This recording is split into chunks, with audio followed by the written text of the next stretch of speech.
Radio UNAM es un medio que promueve el diálogo, la diversidad y la libertad de expresión en un marco crítico y respetuoso. Los comentarios expresados a lo largo de su programación reflejan la opinión de quien los emite, mas no de la radiodifusora. La Facultad de Derecho de la UNAM y Radio UNAM presentan...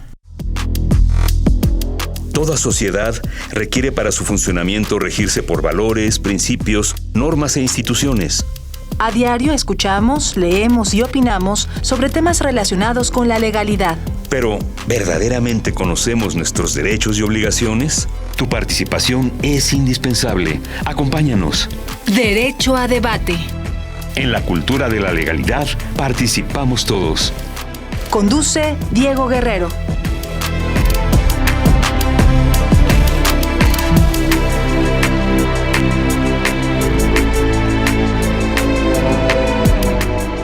Hola, ¿qué tal? Muy buenas tardes, bienvenidas, bienvenidos a Derecho al Debate. En la cultura de la legalidad participamos todas y todos. Mi nombre es Diego Guerrero y como cada martes les agradecemos que nos sintonicen por el 96.1 FM. Estás en Radio UNAM. El día de hoy me acompaña en la conducción, quienes son la esencia de nuestra universidad, sus estudiantes, y que actualmente se encuentra realizando su proyecto de investigación de tesis, Roberto Morales, quien además tuve el enorme privilegio de conocerlo en las aulas universitarias. Roberto, un placer tenerte el día de hoy aquí en Derecho a Debate. Hola Diego, al contrario, muchas gracias por invitarme, siempre es un gusto estar con ustedes. Roberto Morales, quien además tuve el enorme privilegio de conocerlo en las aulas universitarias. Bueno, pues actualmente con el uso de las tecnologías de la información se ha incrementado en las últimas décadas y principalmente porque actualmente el común denominador es que se cuenta con un dispositivo móvil que nos permite acceder desde cualquier lugar y desde cualquier momento al Internet. Y bueno, y siendo uno de los principales objetivos del derecho, el tratar de ajustarse y regular la realidad que vivimos. Es por ello que surgen ramas y materias del derecho que permiten ajustar los avances de la tecnología y sus aplicaciones en el marco regulatorio mexicano e internacional. De ahí que el LegalTech cobra importancia como una herramienta que nos permite hacer uso de la tecnología y de sus avances para ofrecer servicios jurídicos, mismos que nos permiten contemplar la unión que necesitamos entre la tecnología y el derecho, ofreciendo así un mayor beneficio para los usuarios y clientes que tradicionalmente requerían de los servicios legales, brindándoles la posibilidad de resolver sus problemas mediante el uso de la tecnología. Bien, Roberto, pues muchas gracias. Los invitamos a que nos sigan en las redes sociales, Facebook, Instagram y Twitter como Derecho a Debate. Estamos en Derecho a Debate en Radio UNAM 96.1 FM. ¿Quiénes son nuestros invitados, Roberto? Nuestros invitados el día de hoy son la licenciada Lorena Redondo Flores, quien es coordinadora de comunicación digital de la Facultad de Derecho, y el licenciado Isaac Yosafat. Derecho a Debate. Un placer tenerte el día de hoy aquí en tu casa en Derecho a Debate, Lorena. Muchas gracias, Diego. Yo la verdad es que estoy muy agradecida de que nos hayan invitado. Entre otras cosas, venía para acá y recordaba que alguna vez fui parte del equipo de Derecho a Debate al principio y la verdad es que los felicito. Sé que siempre han sido un equipo fuerte y creo que lo han ido robusteciendo. Felicidades porque se siguen manteniendo como el programa, la voz de la facultad en el derecho. Muchas felicidades, Diego. Muchas gracias, Lorena. ¿Y quién es nuestro otro invitado, Roberto? Sí, es el licenciado Isaac Yosafat Victoria Reyes, quien es subdirector en la Coordinación de Estrategia Digital Nacional. Isaac, bienvenido a Derecho a Debate, aquí a tu casa, a la Facultad de Derecho. Un placer tenerte para platicar de este tema tan innovador en el que tanto Isaac como Lorena han estado impulsando. Tenemos un diplomado sobre este tema, del cual también hablaremos más adelante. Pero es justo cuando uno entra a la carrera, piensa en derecho civil, penal, y a veces acota a ciertas materias, pero de pronto descubrir el enorme mundo jurídico que existe y estas nuevas oportunidades laborales. Isaac, bienvenido a Derecho a Debate. Muchas gracias, Diego. Estoy muy contento también de estar participando en esta emisión. Como egresado de la Facultad de Derecho, es siempre un honor regresar a casa. Es una mezcla de nostalgia y también de compromiso hacia la comunidad. Así que yo estoy muy contento y también agradecido con ustedes. Muchas gracias, Aki. Bueno, vamos a empezar esta entrevista. ¿Qué podemos entender ahorita que nos están sintonizando en LegalTech? ¿Qué significa esto? ¿Cómo se utiliza? En términos generales, ya Roberto nos dio una introducción, pero Lorena, me gustaría que nos platicara sobre este tema. Gracias, Diego. Pues nosotros hemos visto, creo que todo es del conocimiento de todos, que la tecnología ha impuesto un cambio radical en todas las disciplinas, en todos los sectores sociales, económicos, en el sector financiero, en el sector en el sector financiero todos desde nuestros teléfonos accedemos a nuestros bancos y a hacer nuestras operaciones de manera digital. En el sector de las comunicaciones, antes quienes comprábamos periódicos, hoy nos mantenemos al tanto de las noticias ingresando a Face, a Twitter.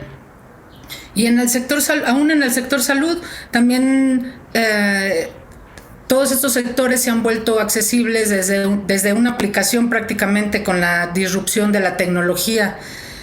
Nosotros hemos visto que la tecnología ha avanzado mucho más rápido, en particular que el derecho, pero en lugar de que los abogados lo veamos como un obstáculo, la propuesta es que lo podamos ver como una gran oportunidad de destacar en el ámbito profesional, emprendiendo un proyecto de transformación digital, que nosotros podamos ver la transformación digital como una necesidad y que desde el derecho la podamos enfrentar como un apoyo, como una herramienta. Y esto es LegalTech. Es una referencia a la tecnología aplicada a la comercialización o prestación de servicios legales. Es el uso de herramientas digitales, para mejorar la práctica del derecho. Es aplicar estas ventajas para optimizar los procesos, ahorrarnos tiempos por la automatización de nuestros propios contratos, de nuestros servicios legales, y pues voltear un poco también a hacer ponderante nuestros clientes y hacernos más accesibles desde la perspectiva digital, desde la perspectiva de la innovación tecnológica. Muchas gracias, Lorena. Isaac, Victoria, ¿cuáles son los orígenes de este concepto y sobre todo cómo ha venido evolucionando de tal suerte que incluso me parece que llevaba un ritmo, desde luego la pandemia potencializó el crecimiento que se ha tenido en torno a este tema? Incluso lo hemos visibilizado y hemos entendido la importancia que tiene y la necesidad que tenemos como sociedad. Isaac, Victoria. Sí, claro. Bueno, decir que LegalTech es un concepto que está en formación, que está aún moldeándose, y me parece que era como el elefante dentro de la casa, porque todos los colegas sabíamos o ya utilizábamos tecnologías de la información para llevar a cabo nuestras actividades, pero todos los operadores del derecho, la mayoría tenían ciertas reservas hacia este tema. Ahora, LegalTech, si bien es cierto que es un concepto nuevo, o un área del conocimiento relativamente nueva en perspectiva con el derecho civil, o con el derecho penal o el derecho constitucional, que llevan cientos de años en estudio y en formación. LegalTech es un tema que surge en el contexto de la revolución, de la cuarta transformación industrial, la cuarta revolución industrial.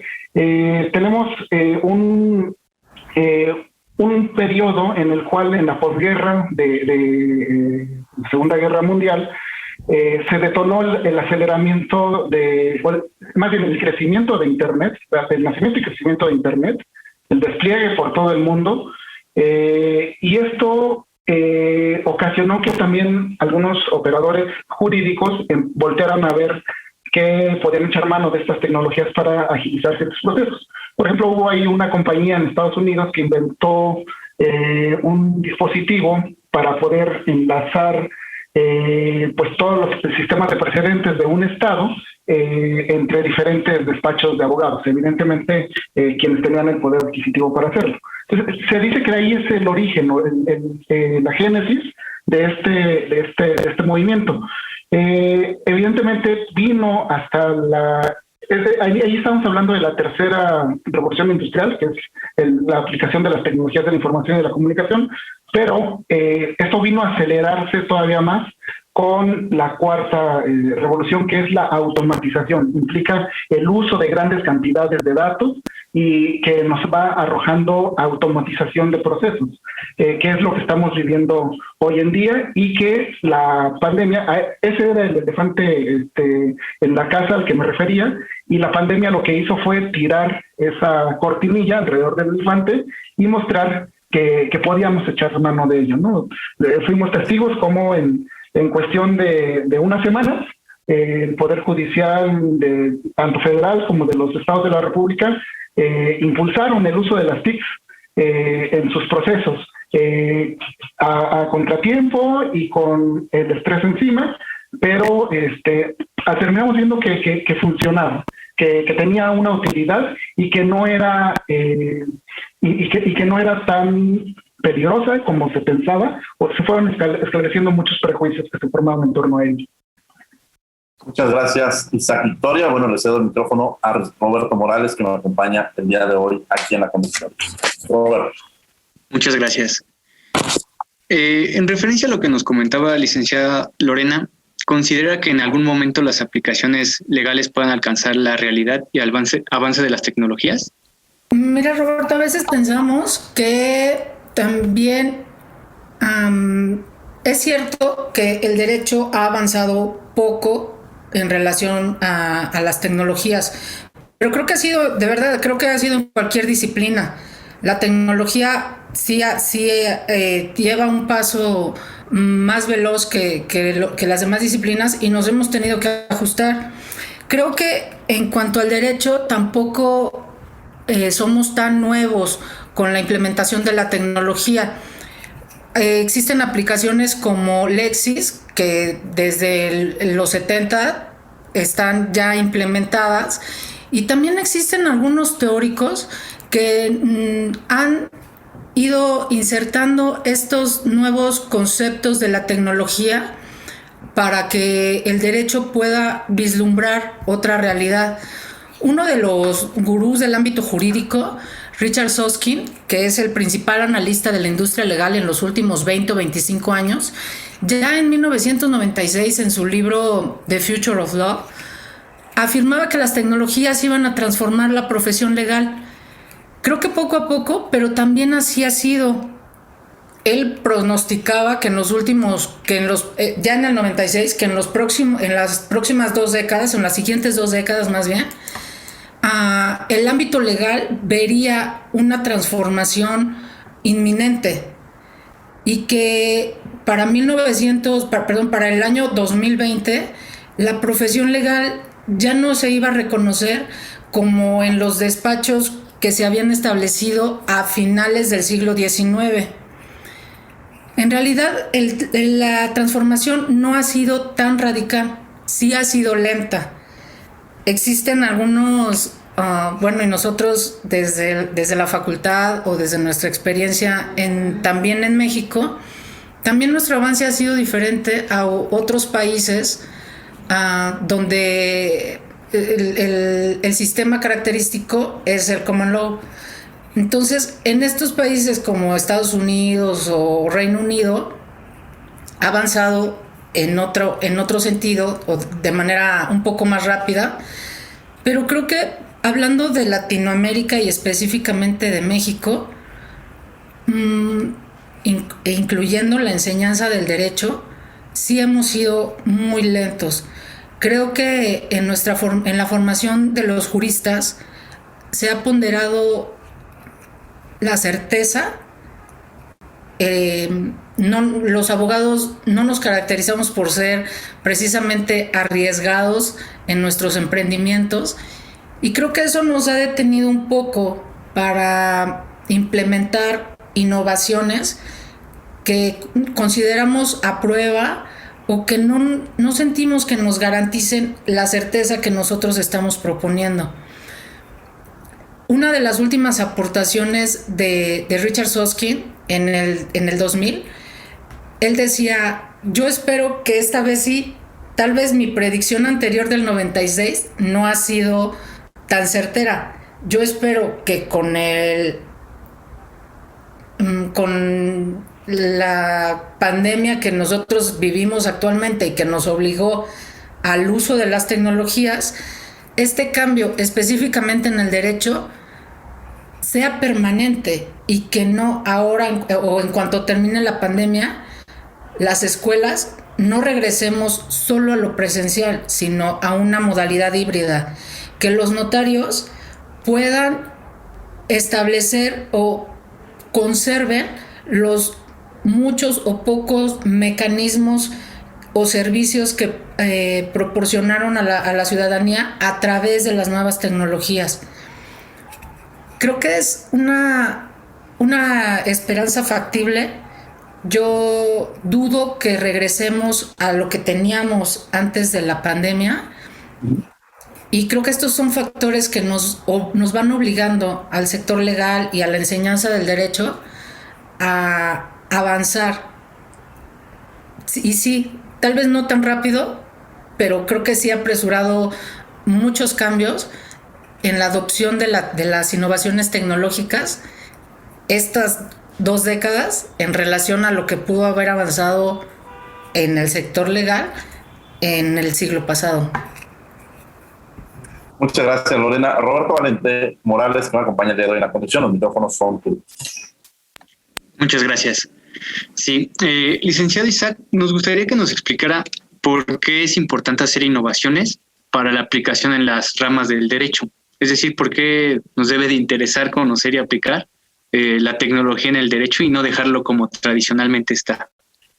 Claro. Bueno, principalmente, Roberto, es porque el mundo se está transformando, el mundo se está cambiando.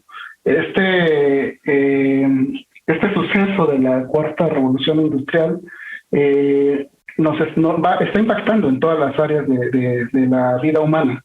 Entonces, vemos que hay servicios como los de transportación que fueron arrollados por empresas que no venían de ese sector. Estoy hablando de las aplicaciones de transporte.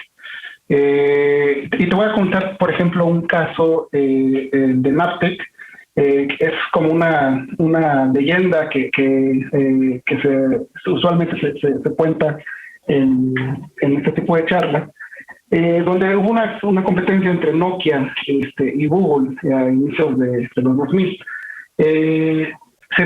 Nokia en ese entonces estaba como posicionado dentro de los teléfonos móviles y veía que la tendencia iba hacia el tema del mapeo de las rutas.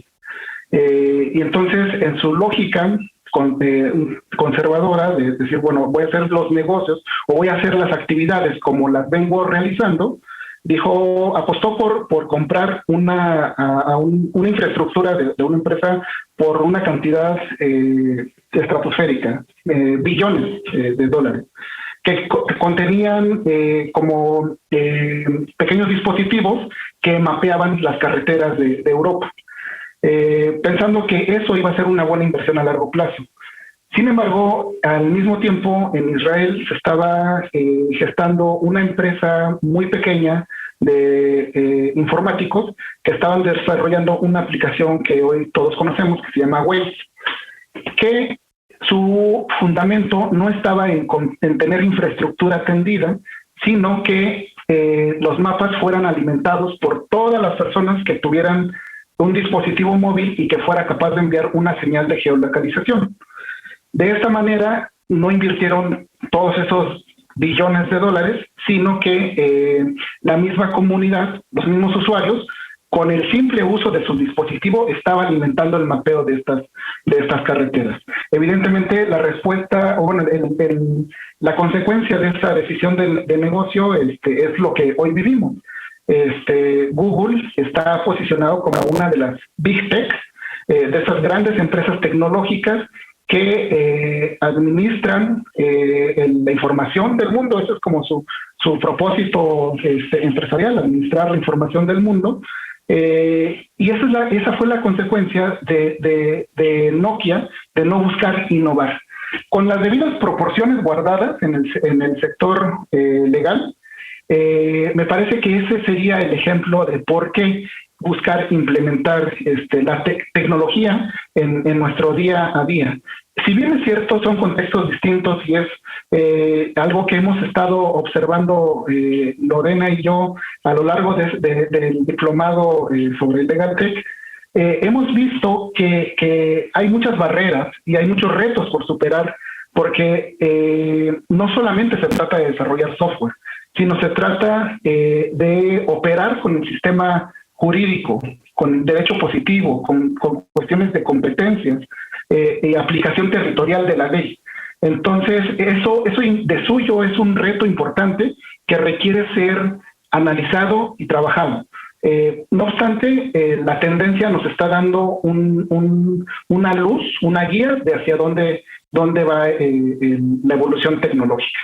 Gracias, Isaac. Ahora, no todo yo lo vería que es color rosa. Prácticamente hay un libro incluso de Andrés Oppenheimer, Llame, sálvese quien pueda, en el cual habla un poco de esta automatización que se está llevando y en la cual incluso plantea la posibilidad de que haya robots que de alguna manera hagan las funciones que hacemos los abogados, ¿no? Este proceso de uberización, como generalmente se denomina, ¿no? Y es un proceso también del cambio, ¿no? O sea, vamos cambiando y tenemos que estar en este proceso de adaptabilidad. Decía Darwin que no van a avanzar ni los más rápidos ni los más fuertes, sino los que tengan esta capacidad de adaptarse. Lorena, ¿cuáles serían la otra cara de la moneda? O sea, estos puntos que quizá pudieran generar riesgo, preocupación dentro de los sectores frente a este tema del LegalTech, ¿no? O sea, la otra cara de la moneda que digo, no para preocupar a quienes nos escuchan, pero conocer todas las visiones que existen en torno al tema. Es cierto, tienes razón. Hay un sector dentro de los profesionales, de los profesionistas del derecho, que ven la tecnología como un riesgo, pero también creo que es porque tenemos cierto miedo a los cambios, cierto miedo a dejar nuestras zonas estables. Hace un rato yo comentaba, los abogados no se caracterizan por poner en riesgo, por tomar tareas o actividades riesgosas. Entonces creo que la tecnología, exacto, te ofrece un cambio radical. La tecnología es una disrupción en nuestra vida. Junto con la pandemia fue una interrupción más dramática o violenta que nos llevó a hacer cambios que ni nosotros pensábamos que podíamos hacer. Entonces, sí existen estos miedos, pero creo que también es cierto que nosotros o que el sector legal podría apoyarse de estas nuevas tecnologías, porque también va a ser difícil que se sustituya la confianza que tu cliente o que la otra persona coloca en ti cuando quiere conversar su caso. Sí es cierto que existen ciertas aplicaciones, por ejemplo, de inteligencia artificial, donde nosotros podríamos alimentar con data sobre casos específicos, sobre sentencias específicas y desde la programación diseñar un algoritmo que nos ayude a dar tendencias, que nos ayude a conocer las tendencias o a tener predicciones futuristas sobre algún caso o sobre algún caso específico. Creo que más que tenerle miedo a estas cosas, a las innovaciones, podríamos hacernos a establecer un vínculo de amistad y de apoyo como herramientas, sabiendo también lo que nosotros, el valor que nosotros tenemos. Creo que podríamos ver estas herramientas como un aumento al valor que nosotros tenemos, en vez de pensar que nosotros cobramos por hora y que si con la ayuda de la incursión de estas nuevas tecnologías nuestro trabajo va a ser más rápido, eso significa que ahora nosotros vamos a cobrar menos porque vamos a hacer un trabajo más eficiente y más rápido. Creo que también tiene que ver con que en algún momento la educación de los juristas ha sido un poco velada. Entonces, cuando alguien hace una consulta, regularmente los juristas los abogados no nos dan una explicación clara y transparente y específica y a detalle. Nos dan una perspectiva parcial de lo que podría pasar o una asesoría parcial.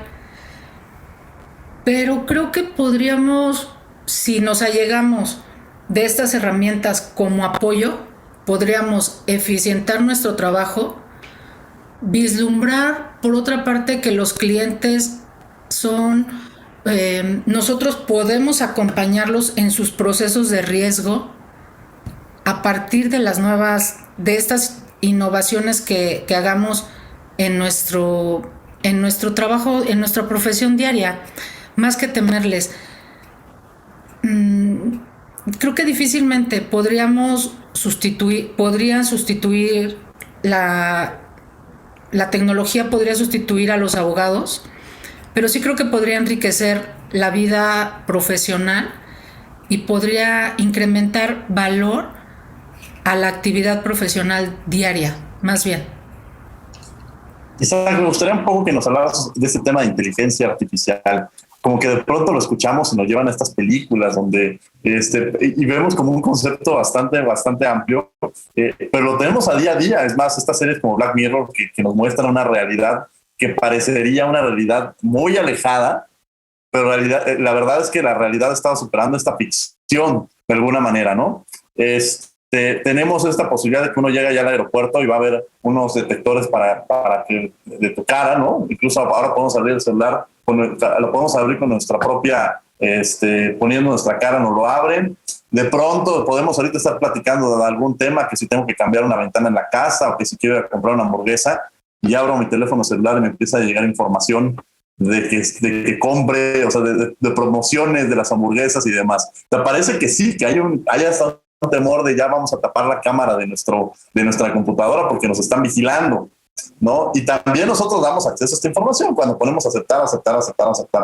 Yo lo entiendo como que esto se vuelve un poco de esta inteligencia artificial, como que así la imagino, ¿no? Pero me gustaría que profundizara sobre qué es esto de la inteligencia artificial y la regulación que existe. Yo hace poco escuchaba, ahora que estaba escuchando las comparecencias para comisionados del INAI, veía este tema del convenio de Budapest, que habla de ciberseguridad y este tipo de cosas. También cómo regulamos o qué medidas de seguridad podemos tener, pues no para preocuparnos, sino más bien para ocuparnos y conocer mucho más amplio. Cuando escuchemos seguramente algún programa de televisión, en la radio, inteligencia artificial, recordemos a Lorena Redondo y a Isaac Victoria, que ya nos ampliaron este concepto. Sí, claro, Diego. Pues mira, hablar de inteligencia artificial es hablar sobre una tecnología que está basada en un árbol de decisiones. Mira, les voy a platicar un bonito fracaso que tuve hace algunos años, porque hace como 5 años intenté llevar a cabo un startup, LegalTech, para brindar asesoría legal basada en inteligencia artificial.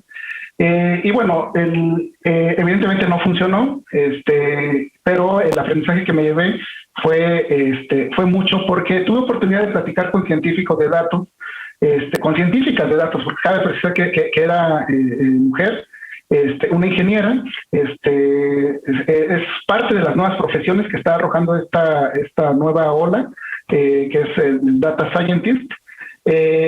Y los explicaba que para crear una red neuronal que opere con inteligencia artificial hay que ir generando un árbol de decisiones, prácticamente que el algoritmo vaya tomando decisiones en función de las probabilidades de la información que se le va agregando.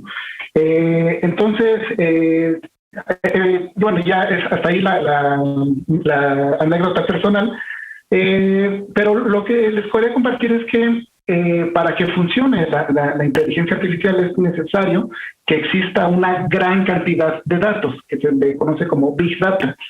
Y esa gran cantidad de datos requiere ser organizada, curada, ¿no? Separada, que son todos los analytics que utilizan las grandes empresas de tecnología. Los datos en sí, por sí mismos, son valiosos, pero no son tan valiosos como cuando ya están separados, están segmentados, porque en función de ello es más fácil predecir ciertos comportamientos. Ahora, no estoy seguro de que todas las tecnologías de la información incidan directamente en la inteligencia artificial, porque, por ejemplo, todos estos algoritmos que están en la publicidad, más allá de ser un proceso de inteligencia, es como una consecuencia de un histórico de consumo, en el cual cada vez que nosotros navegamos por Internet, ya sea desde el celular o desde una computadora, vamos dejando pequeñas migajas de pan, como el cuento de Hansel y Gretel. Entonces, lo que van haciendo los algoritmos es ir recogiendo esas migajas de pan por el camino para decir, mira, como ya he sabido que viene por aquí, su siguiente parada va a ser en este sentido. Y entonces ahí sale el anuncio de una marca en específico, o de un producto o de un servicio. Y ahí es donde cobra relevancia el tema de la privacidad como un derecho humano. Esta prerrogativa que tenemos todas las personas a decidir hasta dónde queremos que sepan de nuestra intimidad. Porque es posible, a través de estas tecnologías, es posible que se predigan cosas que ni siquiera nosotros mismos sabemos. Es muy posible que a veces nuestras redes sociales nos conozcan más que nosotros mismos. Por ejemplo, ha sido un caso de estudio que hubo una herramienta que le permitía a una cadena de supermercados, por el comportamiento de sus consumidores, llegar a predecir incluso cuando una mujer va a estar embarazada, sin necesidad de tener más información que sus consumos dentro de la tienda, ¿no? Entonces, como bien lo hacías, parece esto como un capítulo de Black Mirror. No obstante, siempre tiene puntos de contacto con actividades humanas, con lo que nosotros llevamos, nuestro comportamiento que llevamos a cabo a través de Internet, y qué tanto vamos dejando esta huella. Y de ahí se abre todo un mundo, un campo de conocimiento para los juristas en privacidad o protección de datos personales, en gobernanza de Internet, en ciberseguridad, porque esto no nada más es cuestión de ciberseguridad en nuestros equipos de cómputo personal, sino también en la infraestructura crítica de un Estado-nación que tiene una infraestructura basada en TICs. Entonces ya empezamos a hablar de temas completamente apasionantes y que están por estudiarse. Gracias, Isaac. Roberto Morales, el micrófono es tuyo. Gracias. Pues sí, bien como lo comentan, yo creo que uno de los grandes problemas o retos que tiene que resolver el LegalTech en materia de datos personales, pues sí es efectivamente el derecho a la intimidad y asimismo pues la protección de datos y los derechos arcos que pues ya conocemos en la Constitución. Y bueno, para preguntarle a nuestros invitados, con respecto a lo que nos comenta Diego, que no todo es color de rosa, ¿qué pasa con este sector de la población que no tiene acceso a estas tecnologías? En un futuro, pues hablamos de avance y de tecnología aplicada en casi toda nuestra vida, pero ¿qué va a pasar con esta gran brecha que se abre en México de este sector de la población que no, hasta el momento, pues no tienen contacto con las tecnologías que estamos hablando? Sí, ahora le haría esta pregunta también a Lorena, porque ahora incluso llegamos a un restaurante y para poder abrir necesitamos un celular para abrir el QR. Entonces, pues algo y a veces uno puede pedir el menú y dicen, ya no tenemos menú, ya todo es digital. Entonces, efectivamente, se muestra esta brecha digital. Seguramente Lorena le llegarán una serie de casos también impresionantes, porque a veces lo que decimos es, nuestros alumnos no solamente no es que tengan internet. Hay algunos que viven en zonas en las que te dicen, maestro, no me puedo conectar en toda la semana porque se fue la luz en mi pueblo. Entonces ya no nos vayamos al internet, sino lo básico que era luz. Pero sí, me gustaría, Lorena, que nos platicara sobre estos grandes diferencias que existen, ¿no?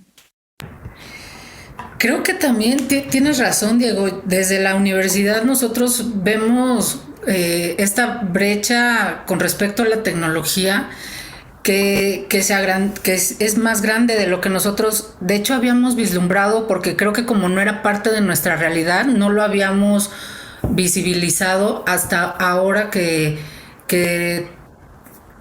la pandemia nos obligó al uso de las tecnologías, las supieras utilizar o no, tuvieras capacitación o no, tuvieras acceso o no. Y creo que sí hay un gran reto. Por una parte, creo que lo hemos dicho en otros foros, no basta con que se establezca que tenemos el derecho a Internet, que tenemos derecho a la educación o que tenemos derecho a la salud. Ahorita vengo de una conferencia sobre el derecho al deporte. Entonces, si no basta con que estén establecidos, es necesario que implementemos políticas públicas, que implementemos nuevos mecanismos económicos alrededor, no solo de nuestros estudiantes, sino de la sociedad en general, porque, exacto, existen zonas, no solo la Ciudad de México es el país completo, y pareciera a veces que así fuera, o nos comportamos como si así fuera. Este asunto de que si los estudiantes no tienen no solo el poder adquisitivo para tener las conexiones o los equipos propios para tener el acceso a Internet o a las clases, sino que a veces existen poblaciones en zonas conurbadas que ni siquiera tienen la infraestructura o las antenas o los servicios de Internet fortalecidos. Durante este tiempo, aún en zonas de la Ciudad de México, y creo que a mí me pasó, seguramente a muchas personas, que aún yo viviendo en la ciudad, teniendo la infraestructura, bueno, ni siquiera los proveedores de los servicios de Internet estaban listos para abastecer la demanda que tuvimos de servicios. En lo personal, yo tuve que contratar un servicio más caro para poder tener acceso a un Internet más estable. Creo que muchos de nuestros profesores pues ni siquiera tenían contemplado o programado o contratado servicios de Internet. La universidad en esos casos lo que hizo fue proporcionar becas, establecer algunos servicios extras para conectar o facilitar las conexiones de los profesores y de los estudiantes a Internet, pero no fue en los primeros meses. Yo creo que fue pasado ya los 3 o 4 meses, y eso sucedió en la Ciudad de México, en las zonas conurbadas y más allá. Creo que el reto es todavía más amplio, no solo por cuestiones económicas de las familias o de la población, sino porque no existe la estructura en el país. O sea, ahora que regresamos a la facultad, a las clases o al modelo híbrido, algunas en presencial y impartimos otras clases a distancia, aún nuestros espacios no están listos todavía para tomar algunas clases en línea. Nuestros salones, no todos nuestros salones están equipados para que el profesor haga su clase en presencial y otros estudiantes puedan conectarse en línea. Pienso, si ya es difícil o la brecha se ve o el reto se ve de verdad amplio en la ciudad o en una universidad como la UNAM, creo que de ahí hacia abajo en otras instituciones públicas, ¿no? Bueno, a diferencia de las privadas en este caso. Quiero retomar esto, Isaac, ya de forma más amplia. Bueno, una pregunta para los dos, pero iniciaría con Isaac Victoria sobre cuáles serían, además de los que mencionó Lorena, los principales desafíos en la materia de cara a los próximos años. Y con Lorena yo le pondría un adicional. ¿Cuáles fueron los retos a los que se enfrentó Lorena en la Facultad de Derecho con los profesores en este proceso, en los abogados, en este proceso de adaptabilidad? O sea, realmente qué tan complejo fue, qué tan difíciles somos en este proceso de entrar a las tecnologías, algunas experiencias incluso con algunos maestros porque parecería que es un tema generacional, pero no necesariamente. O sea, hay maestros que quizá con mayor edad se le echaron ganas, se adaptaron, una ocasión que Lorena lo mencionaba, y hay maestros jóvenes que están renuentes. No es un tema generacional, sino es un tema pues, de muchos otros factores, ¿no? Pero me gustaría empezar con esta parte de los principales desafíos en la materia. Sí, los retos son complejos, está muy... vaya, son muchas aristas las que hay que voltear a ver. Desde luego que uno de los principales es el tema del acceso de la conectividad, el acceso a Internet. Infortunadamente, en el país, la política pública en ese sentido se centró en dotar de conectividad a los centros más industrializados, más poblados, que tienen como mayor impacto económico, pero eso implicó de lleno una exclusión hacia otras zonas. Entonces eso va haciendo más profundas estas brechas sociales, porque hoy en día no es posible tener una actividad económica que esté aislada del entorno de Internet, ¿no? Entonces, ese sería como un primer reto, el tema de la conectividad. Ahora, ya aproximándonos al tema Legal Tech, uno de los retos principales también me parece que es la resistencia al cambio. Porque si bien es cierto, la pandemia nos aventó como niños a la alberca y a nadarle, también es cierto que, por ejemplo, procesos de digitalización de documentos o de firma electrónica a nivel legislativo se viene implementando en el país desde hace 22 años, con todas las reformas que hubieron al Código de Comercio, el Código Civil, Código de Procedimientos Civiles, y ahí estaban. En 2018 se creó una norma oficial mexicana al respecto que le dio como mayor énfasis o terminó de atar ciertos cabos que estaban sueltos, pero yo no veo como una fuerte tendencia aún por parte de los colegas de estar digitalizando su práctica profesional, y herramientas ya las hay. Entonces, por eso pienso que una parte es la resistencia al cambio. Y pues agregaría otro más, que es también una perspectiva,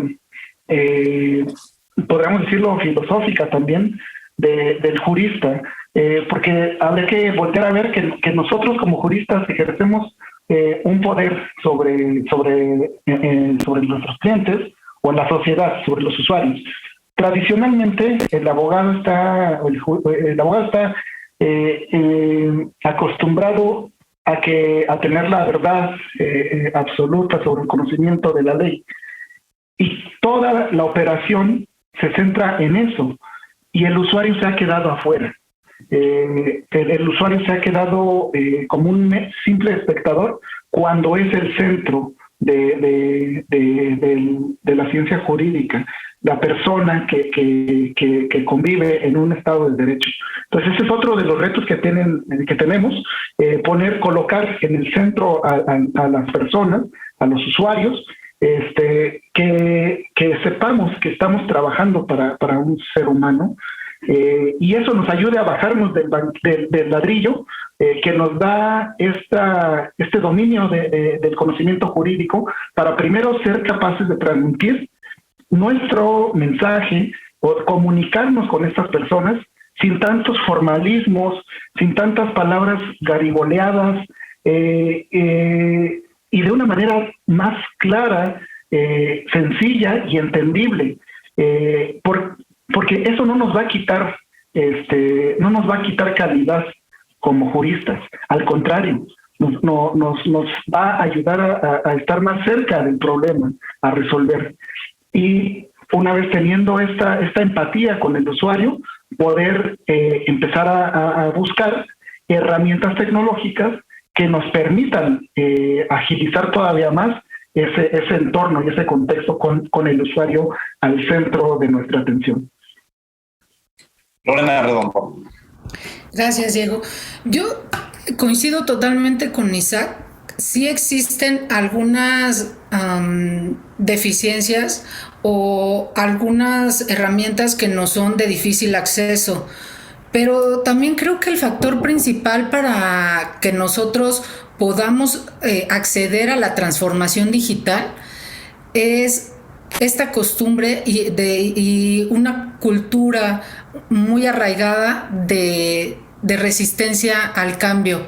Y aquí quiero hacer un reconocimiento a nuestro director, al doctor Raúl Contreras, porque cuando nosotros, la propuesta de diseñar o de establecer el diplomado sobre el Legal Tech, es una propuesta del director que creo que fue sensible a todos estos cambios que observamos a nuestro alrededor, y que este proyecto de Legal Tech, apoyado por supuesto también por ti, Diego, por todo tu equipo de la División de Educación Continua, creo que es un afán de acercar a los estudiantes a nuevas formas de enseñanza del derecho, de practicar la profesión del jurista.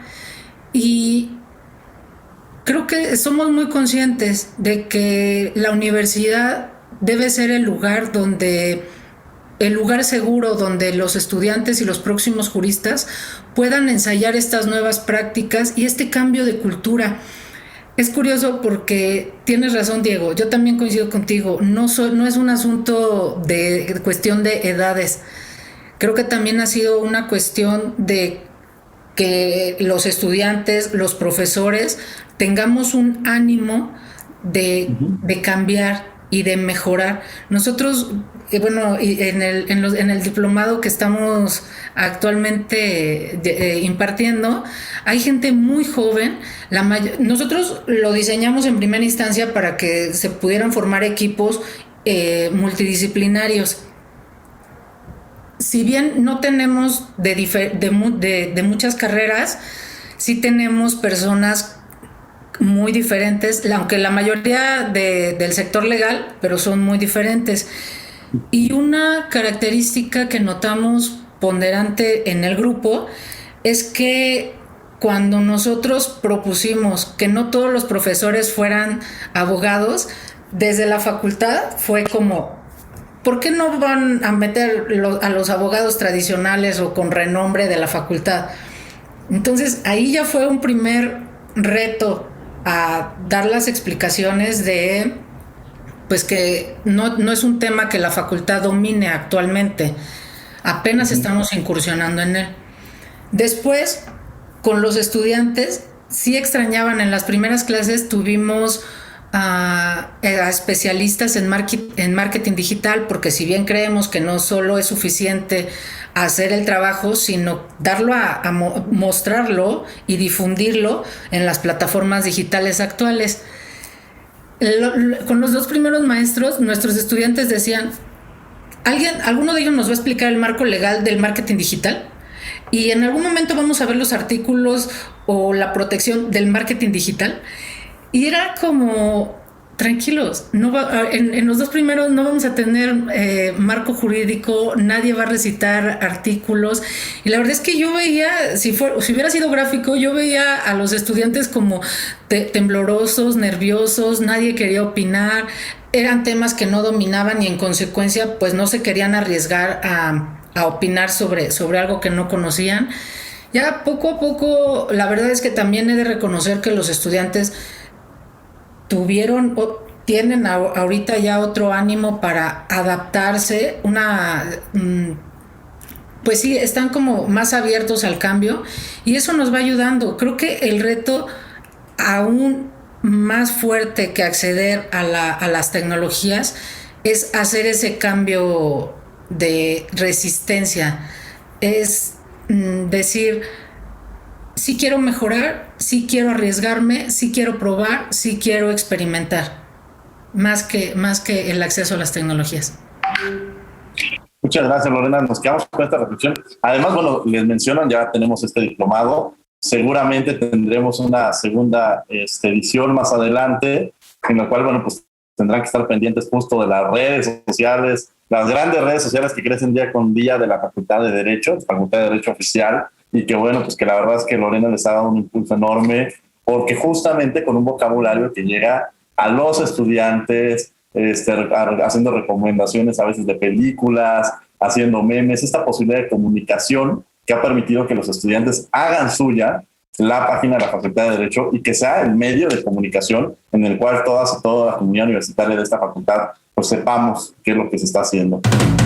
La última y nos vamos. Y bueno, pues estamos en la última y nos vamos. Empezaríamos con Isaac Victoria. Adelante, Isaac. Muy bien, pues muchas gracias, Diego. Pues quiero cerrar con un mensaje a todos los que nos están escuchando, principalmente si son estudiantes de Derecho o ya son abogados ejerciendo. Mi comentario sería en el sentido de cuestionense la corbata. Cuestionen la corbata, quítensela, ténganla frente a ustedes y vean todo lo que representa la corbata. Justamente el tema aquí es repensar la forma en cómo hemos ejercido nuestra profesión, repensar cómo está cambiando el mundo y hacia dónde va y cuál va a ser nuestro lugar. Si bien es cierto, Legal Tech va a desplazar ciertas actividades, no estamos ciertos de que al abogado completamente, pero sí ciertas actividades que son automatizadas, que son tareas repetitivas, esas van a ser las primeras que van a ser impactadas por Legal Tech. Así que con eso cierro mi participación invitándoles a que se quiten la corbata, la tengan frente a sí y la cuestionen. ¿Qué tanto representaba esta corbata en mi formación? Y si eso me funciona para este nuevo contexto que está viviendo el mundo. Muchas gracias por la invitación, Diego. Y bueno, me voy muy contento de estar aquí con Radio UNAM. Tenemos en la línea al doctor Raúl Contreras en un derecho de réplica con la corbata. No es cierto. Saludos a nuestro señor director. Y bueno, la última nos vamos, Lorena Redondo. Yo sí me asusté, pero quiero presumirte que la única vez que el doctor ha estado en un evento académico sin corbata fue en las conferencias que organizamos Isaac y yo de Emprenderecho, y ahí es donde yo digo, sí, los abogados tienen salvación todavía. Creo que es importante que los abogados tomemos en cuenta que la transformación digital es una necesidad, que no lo veamos como un obstáculo, sino como una oportunidad de avanzar. Hay muchos factores que nos están obligando a correr hacia la tecnología, a adoptar la innovación tecnológica a nuestro quehacer, y si no lo hacemos, creo que también es importante que nos demos cuenta que hay una competencia con nuestros pares y que un punto que puede agregar valor a nuestra profesión o a nuestros servicios puede ser la innovación tecnológica. Entonces, que no le tengan miedo, que lo vean como una oportunidad de desarrollo. Muchas gracias, Lorena Redondo. La última nos vamos, Roberto Morales. Gracias. Bueno, pues el Legal Tech surge y tiene su importancia en los avances tecnológicos y en la exigencia de la solución de los problemas legales de los clientes y usuarios. Y bueno, es impensable considerar que en algún futuro el Legal Tech va a ser una realidad y una cuestión normalizada, por lo que se requiere un perfil de nuevos juristas, específicamente de juristas digitales. Por eso es que es necesario que los abogados nos actualicemos y finalmente, a título personal, les recomiendo los diplomados ofertados por la Facultad de Derecho, como es el de Legal Tech, que es el que curso y que mencionaron Diego y Lorena. Y bueno, y aprovechando la oportunidad, mando un saludo a mi familia y colegas que estoy seguro que nos escucharon. Gracias. Muchas gracias, Roberto, que efectivamente Roberto es estudiante egresado de la Facultad de Derecho y que ahorita está estudiando precisamente este diplomado de Legal Tech. Pues bueno, agradecemos, desde luego, los invitamos todos los miércoles, estamos en Cultura del Derecho por Canal 22 a las 7:30 de la mañana y a las 5 de la tarde, abordando diversos temas jurídicos desde una visión de las bellas artes, literatura, música, pintura, cine. La van a pasar bastante bien, una forma distinta de acercarnos al derecho a través de Cultura del Derecho. Esto a través del Canal 22, el canal cultural de México. Agradecemos, bueno, a la Facultad de Derecho y a Radio UNAM. Coordinación, Renata Díaz Conti. Redacción y voz de las notas, Ana Salazar. Asistencia, Mari Carmen Granados, Elías Hurtado, Edgar Cabrera y Alexis Martínez. Control y difusión, Sebastián Cruz. Controles técnicos y producción, Paco Ángeles. Les agradezco mucho. Gracias, Isaac Victoria, por haber estado con nosotros. Muchas gracias, Lorena Redondo. Gracias, Roberto. Muchas gracias por haber estado también con nosotros. Muchas gracias, Diego, de verdad. Y no olviden que nos escuchamos de ley todos los martes. Esto fue Derecho a Debate. Por hoy concluye la discusión, pero no se pierdan el próximo tema en Derecho a Debate. En la cultura de la legalidad participamos todos.